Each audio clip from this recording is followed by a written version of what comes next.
Back with Midcap Masala, and you're catching us live from the Suzlon studio here at ET Now. Time to put the spotlight on ST Finserve on the back of their Q1 earnings.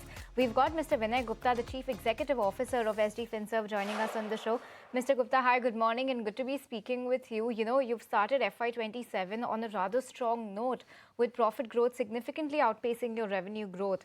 What were the biggest drivers behind this operating leverage, and is this level of profitability sustainable going ahead? Thank you for having us here. Jai Hind, everyone. We as an NBFC, we carried the strong momentum from Q4 to Q1, and we see that to continue. Based on the current trajectory, we have the visibility to make a profit before tax of around 300 crore in FY27. That would be around 75% growth on a year-on-year basis. Okay, 75% growth on a year-on-year basis. That's the number that we're going to be looking at the end of the year. You've also guided for roughly 35 to 40% AUM growth for FY27.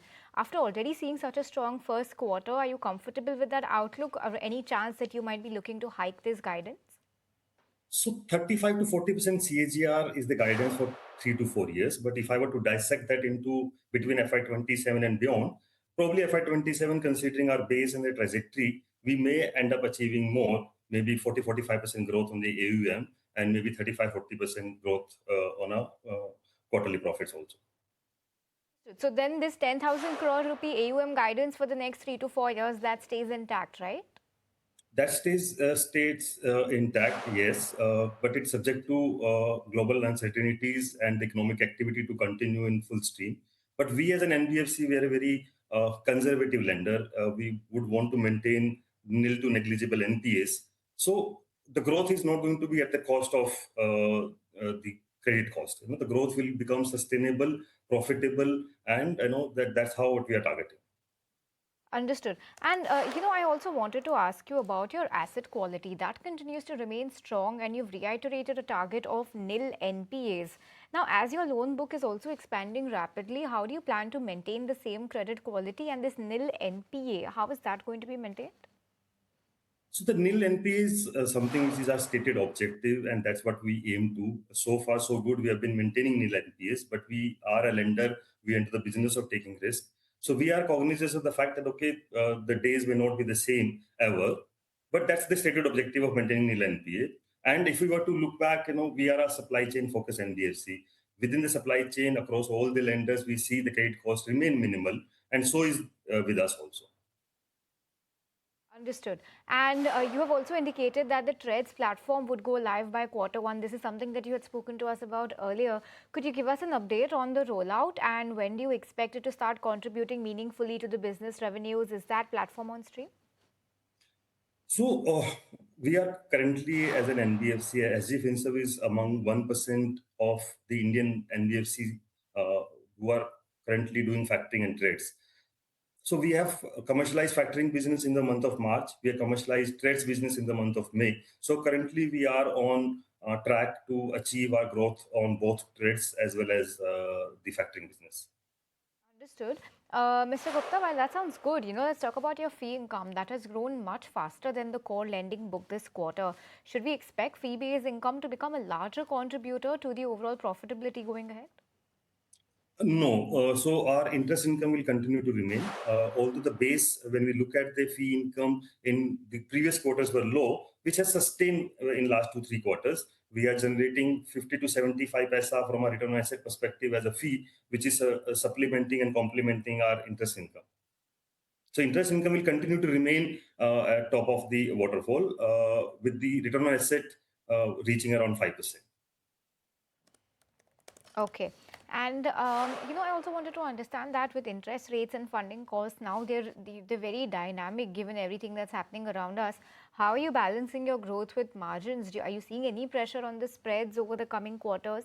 Any cautiousness that you're working with right now? So we are a cost-focused NBFC. We remain very disciplined on our cost of borrowing, and operating cost, and the credit cost. So currently also we are maintaining less than 8% our cost of borrowing, and which we aim to maintain.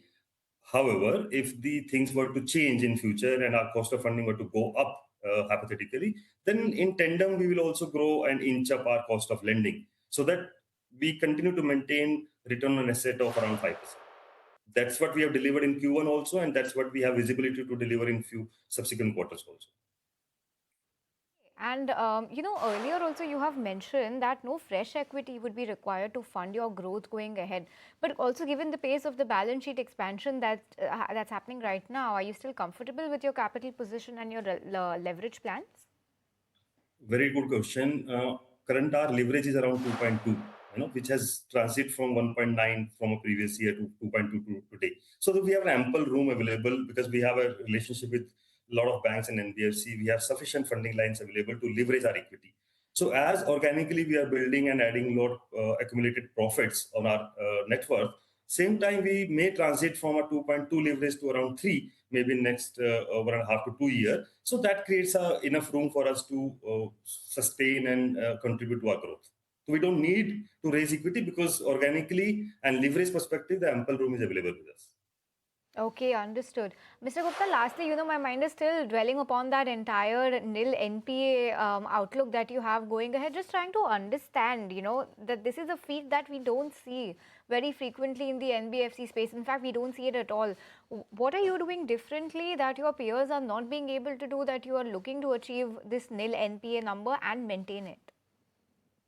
So we are not doing anything differently. We are doing what other peers are doing. Only difference is the contribution of a supply chain is the majority contribution in our balance sheet. As compared to our peers, the supply chain business contribution to their balance sheet is low, maybe single digit. For us, it is significant. It is 2/3 of our business is supply chain.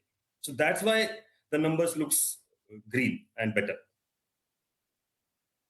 So that is what's working out for you, the amount that the business is concentrated on the supply chain front. Are you looking at any diversification going ahead? I also understand that factoring as a business is a segment that you were looking at to grow aggressively. What's the update over there? So product evolution is a continuous exercise. We have commercialized factoring, we have commercialized trades, and the new products we keep on adding. And subject to regulatory approval, subject to business viability, we see opportunity to diversify ourselves into the ARC and AIS business also. So we keep on adding new products and innovate. Okay, understood. And that's really, it's been a really good conversation to have with you, Mr. Gupta. Thank you so much for your time. We hope to keep interacting with you in terms of the numbers that you've given us towards the end of the year and before that as well, to track your progress. So thank you so much for your time. Wonderful to be chatting with you today. Thank you so much. Thank you so much. Okay, viewers, with that, we're completely timed out on this edition of Midcap Masala. Thanks so much for tuning in. So keep watching ET Now, because Buy Now, Sell Now is up next.